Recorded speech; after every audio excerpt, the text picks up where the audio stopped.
Gamit ang lubid, hinatak ng backhoe ang bus na yan sa Davao del Sur. Nabalaho ito sa gitna ng baha, bunsod ng pag-ulan. Hindi raw inakala ng driver na mataas ang tubig sa highway.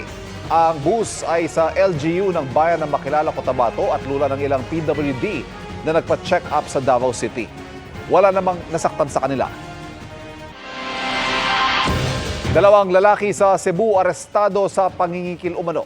Sa Ilocos Sur, may estudyante namang sinaksak ng kapwa minor de edad. Paspasan natin ang ilang balita sa probinsya sa pagtutok ni Jonathan Andal. Grade 12 student, sugatan matapos saksakin ng kanyang nakaalitan sa Vigan, Ilocos Sur. Ayon sa pulisya, nagkahamunan ang dalawa na nauwi sa pananaksak. Agad na naaresto ang nanaksak pero dahil minor de edad siya, isinangguni ang kaso sa City Social Welfare and Development Office. Nakalabas na sa ospital ang biktima at nagpapagaling. Desidido raw ang pamilya ng biktima na magsampa ng kaso. Lalaking miyembro ng Philippine Coast Guard patay matapos barilin sa Lamitan, Basilan. Ayon sa pulisya, naglalakad ang biktima kasama ang kanyang girlfriend nang barilin ng sospek na agad tumakas sa kanyang motorsiklo. Namatay sa ospital ang biktima. Tinutugis ang sospek. Sinusubukan pang makuna ng pahayag ang kaanak ng biktima at ang PCG.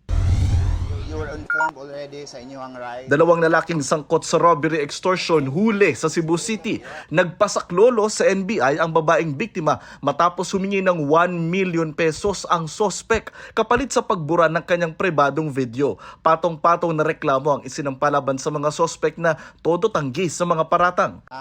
Para sa GMA Integrated News, Jonathan Andal, nakatutok 24 oras.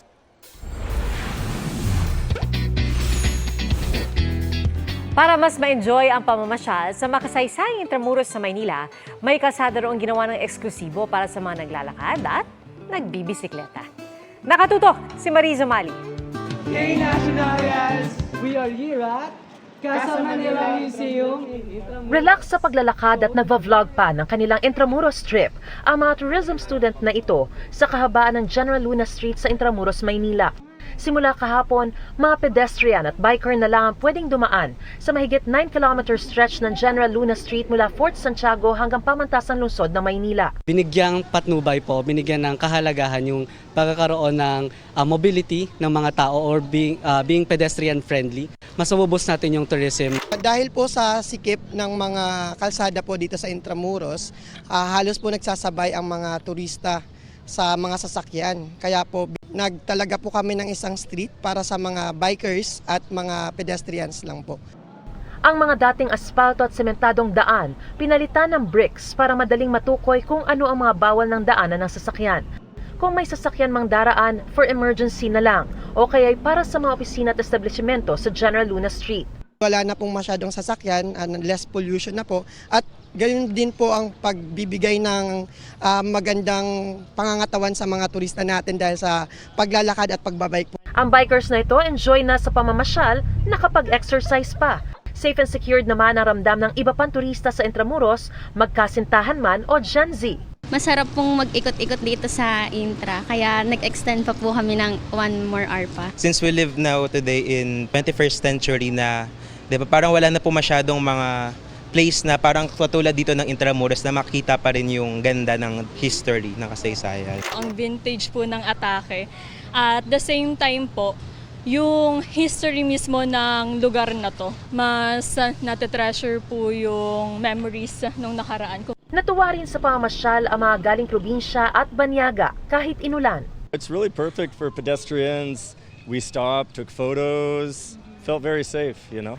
Mas safe kami, comfortable kami dun sa place na dadaanan po namin. At para pati mga PWD ay mag-enjoy, inayos at pinaganda na rin ang mga accessibility ramp dito. Para sa GMA Integrated News, Mariz Umali, nakatutok 24 oras. Sinampahan ang reklamong paglabag sa Animal Welfare Act ng Barangay Tanod na pumatay sa asong si Kilua noong Marso sa Imlaor, Camarines Sur. Si Kilua, ang golden retriever na matapos makawala ay hinuli at isinako ng tanod. Ang depensa ng tanod noon ay may nakagat si Kilua. Sa post ng Philippine Animal Welfare Society, nakitaan ang probable cause ng Provincial Prosecution Service Iriga City, si Anthony Solares, para kasuhan ng animal cruelty. Bilang isa siyang public officer, maaari siyang maparusahan ng kulong na hanggang 3 taon o kaya magmulta ng 250,000 pesos. Hindi pa tukoy kung kailan sisimulan ang paglilitis. Pinasinayaan na sa South Korea ang isa sa 2 barkong binili sa ilalim ng Corvette Acquisition Program ng Philippine Navy. Ang Corvette na BRP Miguel Malvar ay may anti-ship missiles, vertical launching system at active electronically scanned array. Ayon kay Defense Secretary Gilbert Yodoro, nananatiling sumusunod ang kagawaran sa Comprehensive Archipelagic Defense Concept para mas mapalakas ang hukbong sandatahan at depensa ng bansa. Nagpasalamat din ang kalihim sa South Korea para sa suporta nito sa Pilipinas sa gitna ng tensyon sa West Philippine Sea. Buhay na buhay at makulay ang selebrasyon ng Pride PH Festival 2024 sa Quezon City ngayong araw. At mula sa Quezon Memorial Circle, nakatutok live si Katrina Son. Katrina. Ivan, inaasahan nga na libo-libo ang magsasama-sama ngayon sa Quezon Memorial Circle para sa ginaganap ngayon na Pride PH Festival 2024. Puno ng kasiyahan at kulay. Samahan pa ng iba't ibang costumes at mga formang pang-runway. Ganyan ang Love Laban to Everyone. Pride PH Festival 2024 sa Quezon Memorial Circle ngayong araw para sa Pride Month. Pinangunahan ito ng Pride PH katuwang ang Quezon City LGU. We have to always remember that Pride is a protest. Kahit may mga kasiyahan tayo, tandaan natin na malayo pa ang ating laban sa pakikipagbaka sa karapatan ng mga LGBT community. At dito po nararamdaman namin yung pagtanggap at pagkakaisa naming mga LGBT member. 20 years ago, ibang-iba yung Pride Month during the time, pero ngayon we're so open na.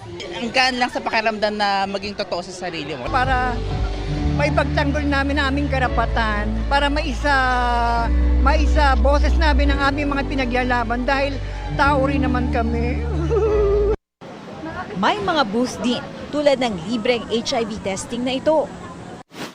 Kasama nga sa aktibidad ang pagmamarcha ng mga lumuhok rito mula dito sa Tomas Morato sa Quezon City patungo nga yan sa Quezon Memorial Circle. Naging maingay at buhay na buhay ang parada. Ang mga grupo, kanya-kanyang mga pakulo. May mga bandang tumutugtog. May float na may iba't ibang disenyo. Pero lahat, sumasalamin umano sa pagkakaisa at pagmamahal para sa lahat. Sa taya ng mga nag-organisa ng aktibidad, aabot sa 20,000 ang mga sumali sa Pride March. Kaninang umaga naman, sa pangunguna ni Quezon City Mayor Joy Belmonte, idinaos ang graduation march kung saan malaya ang mga estudyanteng miyembro ng LGBTQIA+ community na magsuot ng kanilang preferred graduation attire. Sobrang powerful para magkaroon ng Ivan, sa ngayon nga ay nakarating na sa Quezon Memorial Circle yung mga sumali kanina sa Pride March. Dumagsa rin yung mga iba pa na mga kaibigan raw nila at nakikiisa sila sa gaganapin naman mamayang gabi na Pride Night. Kahit umuulan ngayon, Ivan, di nila ito alintana at talagang inaantay ang gaganapin mamayang gabi na Pride Night. Ivan? Maraming salamat, Katrina Son. Sa murang edad, malaking karangalan ang hatid ng mga batang atletang lalaban para sa Pilipinas sa Spartan Kids World Championship sa China. Ang kanilang hilig at husay sa sports, nagagamit din daw nila sa pag-aaral at paghahanda sa kinabukasan. Kilalanin po sila sa pagtutok ni Mark Salazar.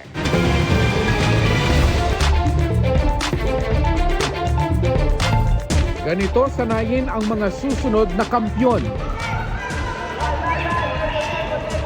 Sa paraang masaya, pero batak na batak dahil ensayo ito para masukat ang kanilang talas at lakas sa larangan ng obstacle course racing.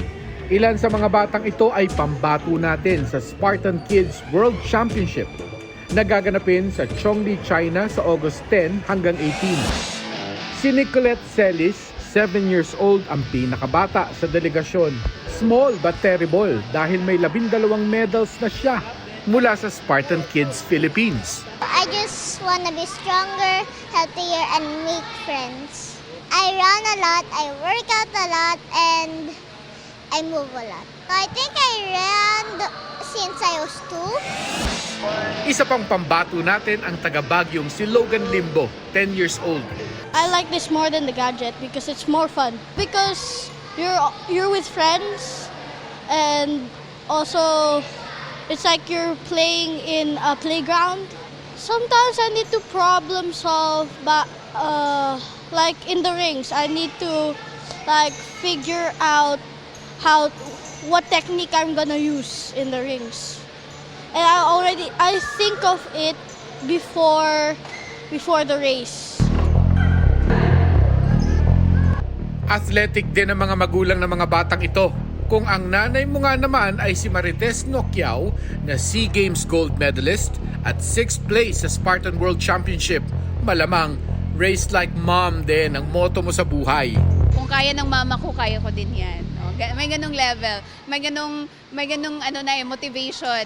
Malaking tulong din ang sport sa pag-aaral ng kanyang mga anak. Na-train sila na kung may problema or may obstacles, kayang solusyonan or kayang i-overcome. Bukod sa pag-aaral, na ituturo rin ng sports ang maayos na pamumuhay. Nag-i-inline yung mga gagawin mo, like yung pagtulog mo, yung lifestyle mo na iiba. Oo. Tinatama niya yung lifestyle mo. Nagda-diet ka din. Para sa GMA Integrated News, Mark Salazar, nakatutok 24 oras. Mga kapuso, may pag-uulan po ngayon sa Metro Manila at ayon sa Pag-asa, umiiral pa rin ang hanging habagat sa western section ng Southern Luzon. Magpapaulan yan sa Palawan, Occidental Mindoro, Aklan at Antique. Gayun din sa Metro Manila, Central Luzon, Mimaropa at Western Visayas. Magdadala rin ng kalat-kalat na ulan sa iba pang bahagi ng bansa ang localized thunderstorms. Asahan din na maging maulan bukas. Base po sa rainfall forecast ng Metro Weather, may tsansa ng malalakas na ulan sa halos buong Luzon sa hapon. Pero hihina po yan pagdating ng gabi. At asahan din ang ulan sa Metro Manila. Bukas na umaga, posible ng ulanin ang Visayas at Mindanao at inaasahang mas lalakas pa sa gabi. Kaya maging alerto po sa banta ng baha at pagguho ng lupa.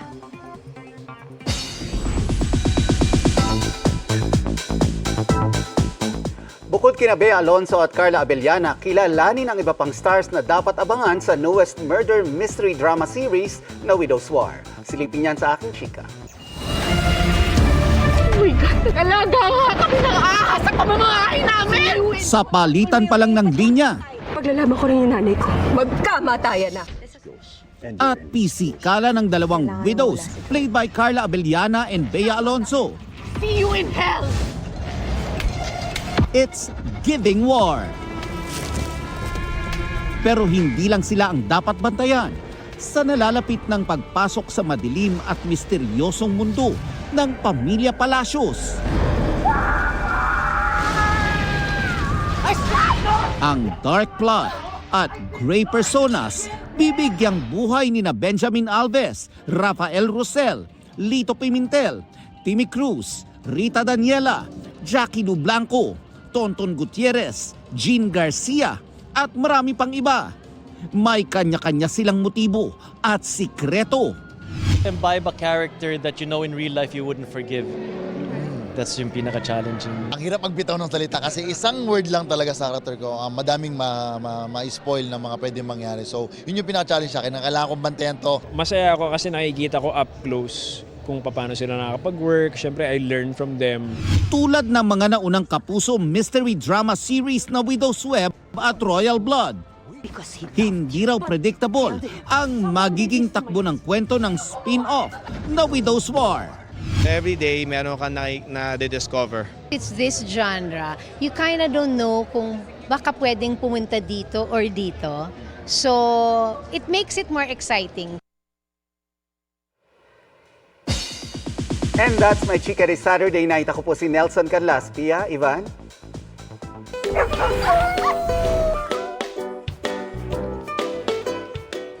Thank you, Nelson. Mga kapuso, nagtipon-tipon po sa California, sa Amerika, ang mga asong bentahe ang kanilang kakaibang look. Ang pinaglalabanan po nila ang titulong World's Ugliest Dog. Pero sa mga asong lumahok sa patimpalak, nanguna ang look ng Pekingese na si Wild Thing. Sumunod sa kanya ang wheelchair-bound na pug na si Ro. Third place naman ang mixed breed rescue dog na si Daisy May. Uy, malaki premyo. $5,000 ang mayuwi ni Wild Thing at may chance pa siyang ma-feature sa isang show sa Amerika.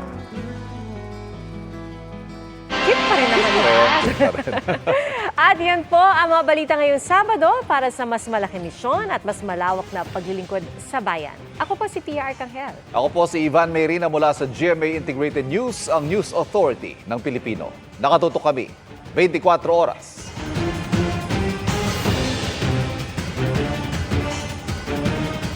Mga kapuso, patuloy na tumutok sa mga balita. Mag-subscribe sa GMA Integrated News sa YouTube. Sa mga kapuso abroad, samahan niyo kami sa GMA Pinoy TV at www.gmanews.tv.